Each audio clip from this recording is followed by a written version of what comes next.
quizás ustedes se dieron cuenta o no se dieron cuenta, que la línea de la residencia universitaria, es decir, esta línea del llamado hospital del día, por la que venimos seguramente la mayoría, tiene al fondo un APU. ¿Cuál será?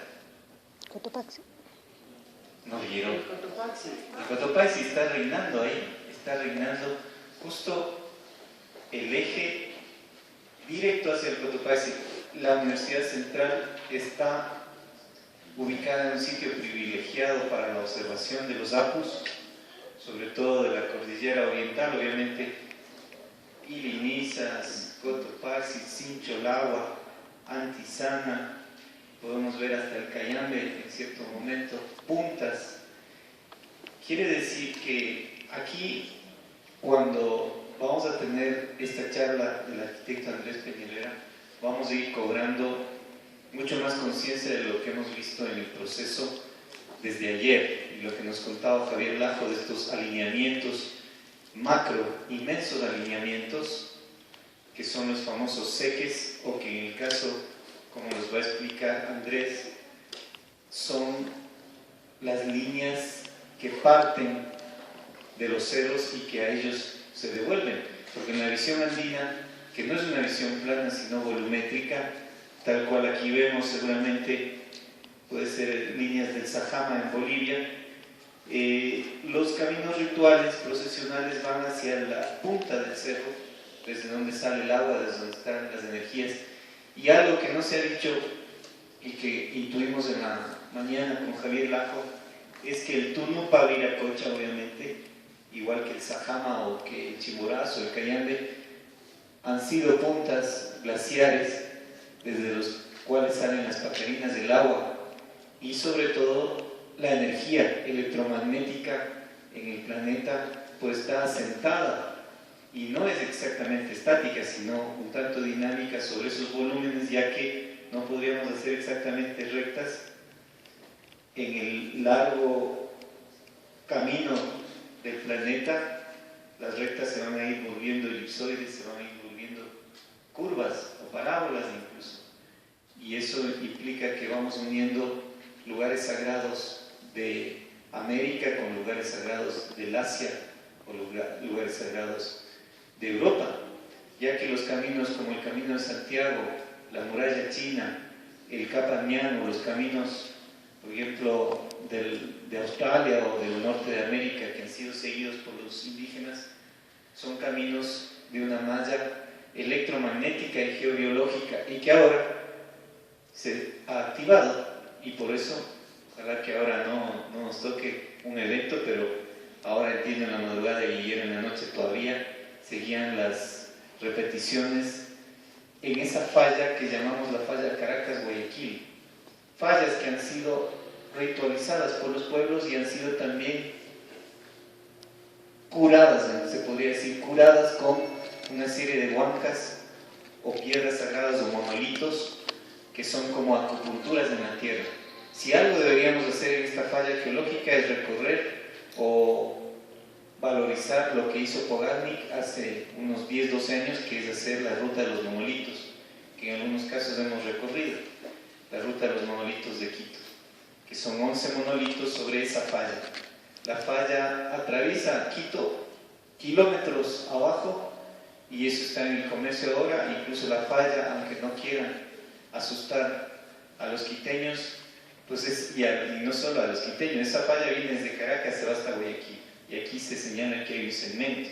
Este segmento es una partición de todo lo que es una falla geológica que ha sido considerada también importante porque tiene una serie de valores caminar por esos caminos rituales que son los seques de Viracocha, las venas de Viracocha. Y por otro lado, para quienes sean ambiciosos, son importantísimos. Nosotros no, obviamente, nadie de los que está aquí, pero para quienes han sido ambiciosos, son indicadores de dónde se encuentran las vetas áuricas, las vetas minerales, a tal punto que podemos decir que Cusco, que Potosí, que Oruro, que Cajamarca, que Quito, que Tomebamba, que Yactacuna, Catacunga, que Liribamba Antigua están asentadas sobre oro. Ya se ha hecho tal discusión en Cajamarca, donde los apátridas decían, bueno, si Cajamarca está asentada sobre oro, pues localicemos Cajamarca, porque lo que importa es el oro. Y aquí tenemos a un personaje que nos dice algo parecido. Los buscadores, los comedores de oro nos dicen, estamos sentados sobre una mina de oro en Inta. Ustedes saben que Yachay es un centro ceremonial también, la zona del actual centro Yachay. Debajo hay titanio, según lo que sabemos. Debajo de Quito hay oro, y bueno, Andrés Peñalera nos estaba hablando de que debajo de Lichimbía, hasta cierta época no muy lejana, la gente se apostaba a coger agua de oro y a poder sacar pepitas de oro. Igual podríamos decir del Panecillo, y quién sabe de tantos volcanes. Entonces los volcanes son elementos de relación, más allá de líneas que a veces son líneas muy regulares, como la que nos hablaba Javier Lajo, son también seques que confluyen a puntos y de esos puntos salen y establecen gradaciones. Y los pueblos andinos han buscado como referencias a estos puntos nevados para ubicar solsticios, equinoccios, y es el gran aporte que ha hecho Andrés Peña Herrera, profesor de largo tiempo de la Facultad de Arquitectura y Urbanismo. Ya es un profesor emérito que ha sido ya, creo que se ha rendido un homenaje a que ha sido un profesor durante tantos años, se ha jubilado, pero es un profesor que requiere una valoración, y es por eso que está con nosotros también, porque no por el hecho de que se haya jubilado de su actividad académica, nos siga aportando y nos siga dándonos pistas para entender lo que será el futuro en cuanto a nuestra comprensión del territorio, del paisaje, de las orogonías, es decir, de los mitos vinculados a la orografía, los mitos y leyendas, las orogonías, de las hidrogonías, los mitos y leyendas vinculadas a las lagunas, a las cochas. Viracocha, por ejemplo. Viracocha, espuma o grasa en una cocha, fuego en el agua, esos pares que son importantísimos. Andrés Peñalera, como arquitecto urbanista, ha hecho algunas obras y me parece remarcable, por ejemplo, la restauración de la casa de Sucre y la Marquesa de Solanda allá en Chillogallo, que ustedes pueden ver, pero también la que está aquí en la calle Sucre, obviamente, y Venezuela, pues la casa, también el museo de los militares, no sé si está regentado todavía por ellos. Ha ganado incluso algunos premios Ornato en tanto diseñador, arquitecto, y es miembro de la Academia de Historia. Para ingresar a la Academia de Historia, siendo arquitecto, pues durante mucho tiempo ejerció la cátedra de Historia y Teoría de la Arquitectura, y obviamente la arquitectura desde la perspectiva primordial precolombina, y posteriormente la arquitectura mundial vinculada a las culturas primordiales, que en el caso de los arquitectos pues siempre es necesario para nosotros estudiar la teoría y la historia de la arquitectura, porque las cosas que se hacen ahora no son más que algunas pobres imitaciones de todo lo que han hecho las grandes civilizaciones. Entonces eso porque el turismo histórico-cultural vinculado desde ahora, según el CENESID, a las ciencias del hábitat, recuerdo otra vez, como dije ayer, el CENESID ha definido que las carreras de turismo están vinculadas no a servicios, a ofertas de servicios, de hotelería. Esas son carreras que quedan en nivel tecnológico, pero las ciencias, digamos, sociales, ciencias humanas y en especial las ciencias del hábitat dan lugar a la licenciatura de turismo con itinerarios diversos, en este caso histórico-cultural, o puede ser de paisajes culturales o de ecoturismo, etcétera, que ahora se están reformulando. Por ser eso, el soporte básico del turismo, que al inicio nadie decía que son turistas, pero de algún modo son caminantes, y que hayan llevado los ecuatoriales de Spondylus hasta Tiahuanaco, o que hayan llevado hasta Caral, o hayan llevado hasta México, no solo que eran caminantes, sino navegantes, y seguían rutas electromagnéticas, seguían a las aves y sus direcciones, y sentían y se conectaban con los caminos para saber que eran seques o líneas energéticas de la Alpa Mama. Entonces, con este preámbulo, que también he tenido el interés de que nos soseguemos un poco y nos vayamos ubicando, localizando ya en el auditorio, pues les presento a ustedes, pido un aplauso para el arquitecto Andrés Peña Mateus.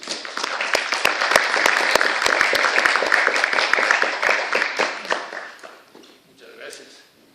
Muy generosos. Muchas gracias, Diego. Buenas tardes, distinguida audiencia, damas, caballeros. Para mí motivo de alta satisfacción participar en este evento cultural y contribuir de alguna manera en conocimientos ancestrales de nuestra cultura, de nuestra identidad. Es algo que tenemos mucho por delante que hacer, de tal manera que lo que voy a presentar de aquí son bases que habrá que seguir desarrollando. La cultura ancestral que tenemos en el Ecuador y en toda la América Andina es una cultura milenaria. La presencia del hombre aquí en América alrededor de unos 12, 13.000 años antes de Cristo ya existió el ser humano por estos territorios. Los asentamientos de culturas ya sedentarias más o menos comienzan alrededor de los 4 o 5.000 años antes de Cristo, y había ciertas aldeas, ciertos conglomerados estables. Esto naturalmente dio origen a que el hombre busque intercomunicarse unos con otros, y así aparecen las primeras sendas que utiliza el hombre para recorrer estos territorios y ejercer pues un comercio de sus productos. Estas sendas van pues desde el litoral, la sierra, el oriente, norte, sur, en fin. Es toda una red de caminos que comienza a desarrollarse desde estos 4 o 5.000 años antes de Cristo. Cuando llegan los incas a estos territorios de lo que es hoy el Ecuador, más o menos por el año de 1460, ellos ya encuentran en nuestro país una infraestructura bastante desarrollada, y naturalmente los incas la adoptan y la mejoran. Cuando vienen los españoles en el año de 1534 a estos territorios del Ecuador, sucede exactamente lo mismo. Encuentran esta infraestructura, la adoptan, la mejoran, y igual cosa la seguimos haciendo hasta ahora. De tal manera que los caminos que nosotros utilizamos hasta ahora, nuestras carreteras, etcétera, tienen su origen completamente en esas épocas milenarias. Claro, han sido modificadas, en fin, pero los trazados básicos fundamentales están desde allá. Bien, entonces lo que vamos a tratar en el primer aspecto son los caminos de Viracocha. Esto entiendo que ya lo había tratado otro profesor. Yo me voy a permitir abordar el tema en base a una investigación que hicimos un grupo de colegas arquitectos auspiciados por el Colegio de Arquitectos Núcleo de Pichincha, y para esto pues tenemos como base las crónicas que he dejado Juan Polo de Ondegardo, las crónicas también de Cristóbal de Molina. Son dos españoles de la época, de la primera época colonial, que estuvieron allá en el Cusco, en el Perú, y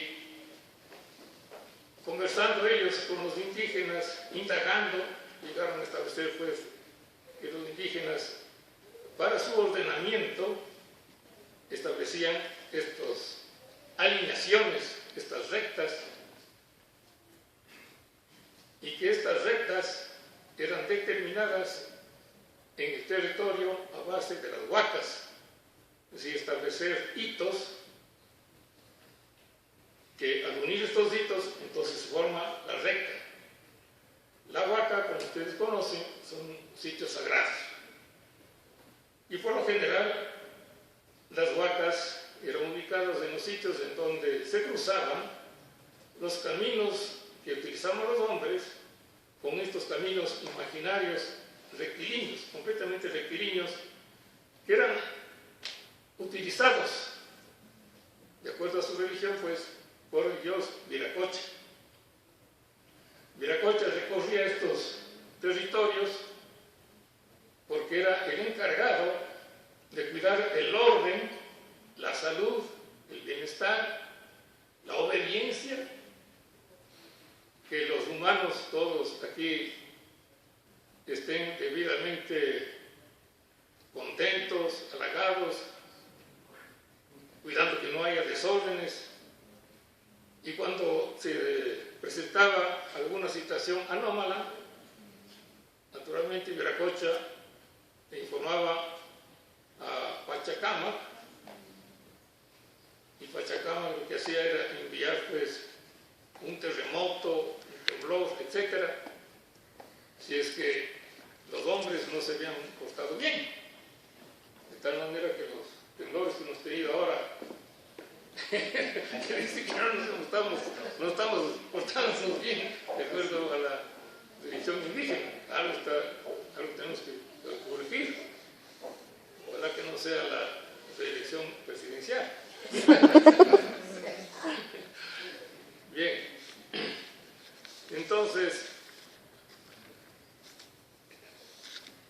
estos seques, estas alineaciones, eran recorridas pues por un grupo selecto de humanos para procurar el perdón del Dios. Porque capacucha se dice pues en quichua, o un pecado grande, o un pecado de la comunidad. Entonces cuando la comunidad había caído en un capacucha, venía el castigo. Entonces, para recobrar la armonía con la deidad, había que hacer este sacrificio, recorriendo los seques, que eran pues a campo traviesa, cruzando ríos, quebradas, subiendo montes, si es que es en las lagunas, en las canoas, y cuando era un sitio ya muy agreste, lo que hacían era en unas ollitas de barro poner sangre, podía ser de animales, de cabritos o también hasta sangre humana, y botaban las ollitas de manera que la sangre vaya y se esparce, y así hacer evitar este escollo, ¿no? Pero siempre estas ceremonias. Este recorrido pues siempre se lo hacía con un indígena, un quifu camayo. Los quifu camayos eran los encargados de controlar estas ceremonias, que eran muy rígidas, muy rigurosas. Tenían que ir todos con la cabeza al suelo, ayunando, en fin, haciendo una serie de sacrificios. Y cuando pasaba este grupo humano por las poblaciones tenían que echarse al suelo y estar en completo silencio, porque era un grupo de humanos que merecía pues todo respeto hasta cierto punto, y se suponía que iba recogiendo las malas energías. Entonces era un grupo humano que estaba contaminado, es decir, que iba limpiando el territorio. Ese era el concepto. Cuando llegaban al mar, entonces lo primero que tenían que hacer era bañarse en el mar para simbólicamente también liberarse de estas malas energías, quedar limpios y así poder regresar a sus lugares de origen. Pero todo esto tiene que hacer en una forma muy rigurosa, y una cosa muy interesante es con la vista siempre al frente. Prohibido regresar a ver o ver a los lados. Siempre con vista al frente. Y los caballeros iban controlando esto. Al que desobedecía, lo mataban. Fue una cosa tremenda. Así es que cuenta Cristóbal de Molina cómo ellos recogieron pues esta información por parte de los indígenas. Bien, entonces esta tradición de tanto raigambre, digamos así, se lo mantiene ahora. Esta es una vista tomada por Johann Reinhardt allá en Bolivia. Los indígenas bolivianos, están como músicos, vienen haciendo una peregrinación recorriendo un seque. Podemos observar que viene el italiano, este camino completamente recto. En este caso, pues, solicitando a la deidad que vengan las lluvias. Ahí también han estado pues en sequía. Una cosa muy interesante es que también allá en México, los indígenas llamados huicholes, aquí está el Océano Pacífico, acá estaría el Golfo de México, aquí estamos en México, hacia el Pacífico el puerto de San Blas. Los huicholes hacen este recorrido desde San Blas hasta este santuario que tienen ellos de pueblito que se llama Real de 14, son alrededor de 800 kilómetros. Como ustedes pueden observar, es una línea bastante recta. Ahora, si escribimos estos tres puntos, San Blas con Zacatecas y este pueblito del Real de 14, forman una línea recta. Los huicholes lo hacen esto a campo traviesa, se demoran alrededor de unos 2 a 3 meses en hacer esto, hasta ahora. Entonces, por un lado tenemos este testimonio de Reinhardt allá en Bolivia, por otro lado este testimonio de los mexicanos, es algo que se presentó hace pocos años atrás, y de que los huicholes hacen hasta ahora este recorrido. De tal manera que es una actividad, digamos así, mancomunada de Latinoamérica, este principio de hacer estos recorridos de sacrificio con estas procesiones, digamos.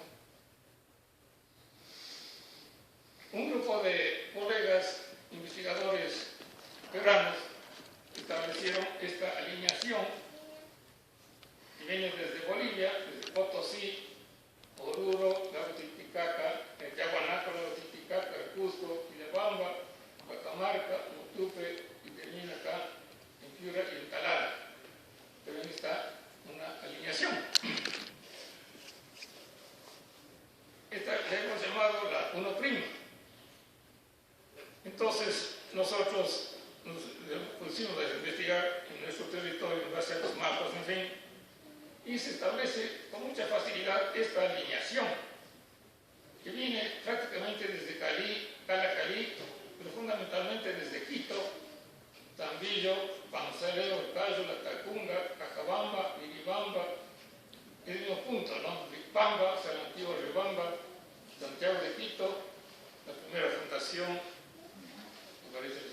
y la Unión, que es ahora en el fruto de la Unión, es allí. Alausí, El Tambo, Cañar, aquí lo que fue Guacondeli, fue Paucarpamba, fue Tomebamba y ahora es Cuenca. Son nombres antiguos de la misma ciudad de Cuenca. Aquí, donde fue la antigua ciudad de Loja, Taxiche,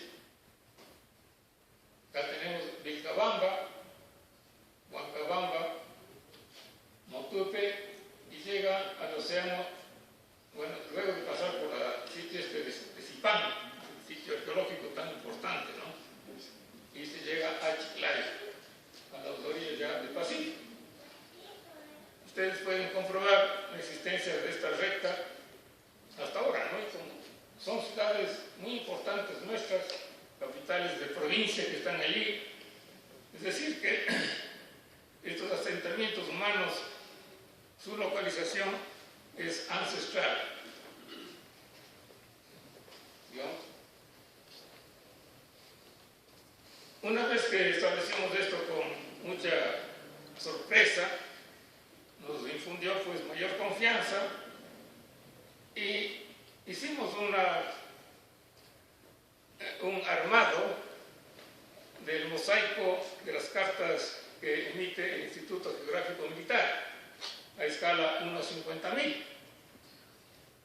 Compramos una cosa de 29 cartas que arman todo este territorio, que va prácticamente desde la Tacunga hasta Mira, que está aquí, acá está la ciudad de Ibarra, aquí está Quito. Y una vez armado el mosaico,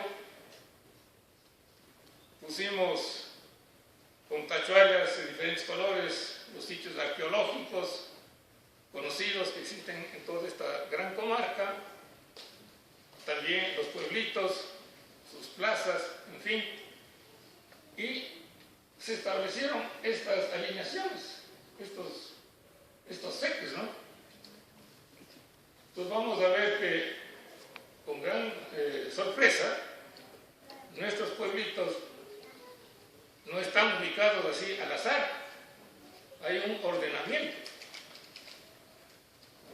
Y son tantas las coincidencias que hacen ver que no es una cosa de simple coincidencia, sino que ha habido todo esto ha habido un hecho cultural y que se lo sigue manteniendo. Aquí está la ciudad de la Tacunga, si vamos por esta línea, por Alaques, pasa por la laguna de Quintopungo, por el Rumiñahui, acá por todos estos pueblitos de Pifo, Yaruquí, el Quinche. En el Quinche vemos que es el cruce, Usubamba, Otón, barrio La Cruz de Tabacundo, La Cruz. Aquí tenemos Cruz Huayco, acá tenemos Caranqui, ¿no? Este sitio de Caranqui, donde existe el nacimiento, pues se dice, de Atahualpa, muy importante, donde existen ruinas arqueológicas de Pincahuasi, ¿no? Está aquí justamente Caranqui, Ibarra, la laguna de Yaguarcocha, el montecito de El Churo, junto a la laguna, el Chota, por el pueblo del Chota, pasa por Mira y llega hasta el cerro Iguán. Entonces vemos que existen elevaciones destacadas del paisaje, así como sitios arqueológicos, lagunas, es decir, sitios destacados del paisaje. Justamente los seques tienen esa particularidad de los hitos son elementos importantes del paisaje, las lagunas, las elevaciones destacadas, en fin. Algo que nos llamó la atención es que el Cotopaxi queda aquí. No encontramos ninguna alineación con el Cotopaxi. Bueno, son cosas a las que nosotros llegamos, ¿no? Posiblemente habrá que seguir en esa tarea. Cuando llegan los españoles acá, ellos llegan con la misión de imponer, pues, la nueva religión católica, el cristianismo. Entonces, para esto los españoles tenían que propiciar sitios adecuados en donde los indígenas se reúnan para hacer la catequesis. Porque los indígenas vivían pues mayoritariamente en el campo, dispersos en el campo. Entonces, conversando los españoles con los indígenas, los mismos indígenas proponían los sitios en donde debían reunirse. Entonces, estos sitios de reunión eran lógicamente las huacas. porque allí se reunían, allí hacían sus oraciones, sus ritos. Y así es como nacen entonces todos estos pueblitos. De ahí es que en el sínodo que se realiza en Quito en la década de 1550, aproximadamente 1555 más o menos, hay estos concilios que se hacen aquí, entonces se dispone que sobre todo sitio de idolatría se ponga un símbolo cristiano, ya sea un templo cristiano o por lo menos una cruz.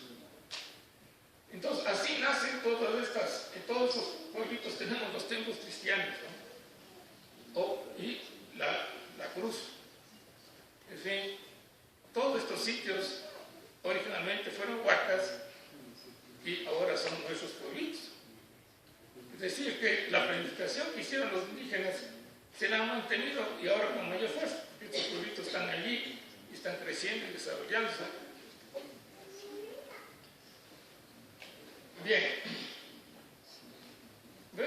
veamos entonces lo concerniente. Veamos desde aquí la número 3, que es interesante. Aquí está el Cayambe, aquí está Funchachil, donde están las pirámides de Funchachil. Funchachil es lo que es ahora Cayambe. Las pirámides están junto al cementerio de Cayambe. Es muy interesante visitar este sitio. Son dos pirámides muy grandes, enormes, que a simple vista no parecen pirámides, sino parecen elevaciones naturales, pero son pirámides. Luego tenemos el barrio La Cruz, de Catapunto, donde también se produce el cruce con este otro. Aquí tenemos las pirámides de Cochasquí, de sitios arqueológicos tan importantes. El pueblito de Malchingui, Fuellaro. Aquí tenemos el volcán Furulagua, Niebrí. Tenemos Palupe, Tulipe, este sitio también arqueológico, que fue hace pocos años restaurado, que es un sitio digno de visitarse. Y siguiendo más o menos unos 220 kilómetros más se llega a Chamanga, este pueblito de pescadores muy antiguo que se encuentra a orillas del Pacífico. Todo esto está en línea recta. Esto lo podemos comprobar. De tal manera que esto es fácil que ustedes lo testifiquen. Bien, entonces aquí tenemos el Cayambe y el Furulagua, que serían estos dos que marcan hitos principales de toda esta alineación. Como ustedes ven, es prácticamente paralela a nuestra línea equinoccial. Esta es la línea equinoccial que tenemos nosotros. Entonces, esta habría sido la línea equinoccial que determinaron los indígenas. Si Punchachil y Cochasquí fueron pirámides hechas alrededor del 950 después de Cristo, entonces quiere decir que esta línea fue establecida alrededor del 950 años después de Cristo. Desde esa época podría ser que se comenzaron ya a establecer estos seques, estas alineaciones. Ya hubo esa tradición pues, de hacer esta búsqueda, ¿no? Sabemos que el Cusco comenzó a desarrollarse gracias a Pachacútec, de acuerdo a los investigadores, por el año de 1300 después de Cristo. Es decir, que estamos hablando más de 300 años después se hace el Cusco. O sea que esto es más antiguo, nuestro territorio es más antiguo. Como ustedes conocen, con toda seguridad, la leyenda de Itumbe, los hermanos Ayar, en fin, todo eso hablan de estas tierras y de aquí fueron hacia allá. Entonces esto coincide, ¿no? Primero fue aquí y después fue allá en el Perú. En fin, son cosas que valdría la pena irlas dilucidando, ¿no? Pero esto es una gran gran incógnita que se tiene. Otra que vale la pena es esta de aquí. Y aquí está el Cayambe y aquí está el sol. Amanece el sol aquí en el día del solsticio de verano, o sea, cuando el sol va hacia el norte y llega a su extremo en el recorrido. Amanece aquí, entonces si se alinea con el Cayambe, da esta línea, este rayo solar, ¿no? Sería el rayo solar al amanecer del solsticio. Pasa por Cangagua, pasa por este sitio de Pambamarca, donde está Quitoloma, este sitio donde hay pues los púcaras, pasa por el Quinche, pasa por San Pedro del Valle, pasa por Guápulo y llega a Quito por la Plaza Grande. Luego por el sitio de El Cinto y llega hasta Yoa. Y esto está pues a 23 grados y medio, es decir, justa, esto es la declinación, ¿no? Es fácil comprobar esto. En un plano de Quito podemos establecer el norte, la dirección norte-sur, la dirección este-oeste, y vamos a ver que esto está a 23 grados y medio. Bien, otra que es muy interesante es esta que viene desde Sitges, pasa por el Atacazo, pasa por el Panecillo, pasa por la Plaza Grande, pasa por las pirámides de Cochasquí, pasa por el Mojanda. El Mojanda fue este volcán que tiene estas preciosidades de lagunas arriba en su cráter. Es decir, que aquí es volcán y lagunas. El Mojanda fue un cerro muy especial para los indígenas.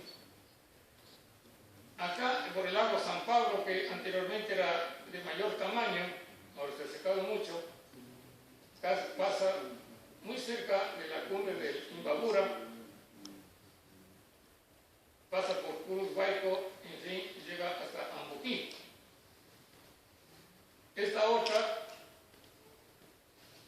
que viene desde los Ilinizas, pasa por el Corazón, pasa por la Viudita, pasa por esta loma de Santo Domingo, es decir, que estas elevaciones, y pasa por el Panecillo. Sería 1, 2, 3, 4, 5 elevaciones que están alineadas naturalmente. Si en estas alineaciones los indígenas se percataron de su existencia en la naturaleza, o sea, hecha por la misma Pachamama, ¿no? De acuerdo a su idiosincrasia. Aquí vemos estas lagunas, estos lagos que existieron, naturalmente ya han desaparecido. O sea, un lago pues al sur de Quito, todo lo que es Urubamba, el otro lago hacia el norte de Quito, todo lo que es Iñaquito, La Carolina, etc. Entonces pasaba por estos lagos, pasa por estos sitios en donde se han encontrado los sitios arqueológicos, ¿no? de la Florida, este es el sitio arqueológico también. Pasa aquí aquí está Catequilla, pasa justo por Catequilla, por Rumicucho, Cuélaro, por Atahualpa, y también, en fin, llega hasta acá, hasta Pumamaque, por todos esos sitios, ¿no? Bien, es apasionante ver estas coincidencias que existen y que están allí, ¿no? Por ejemplo, este seque, esta alineación es paralela a este. Entonces ya todo esto hace ver que hay una planificación, es algo intencional, ¿no? No son cosas así meramente coincidencias de por sí. Se ve.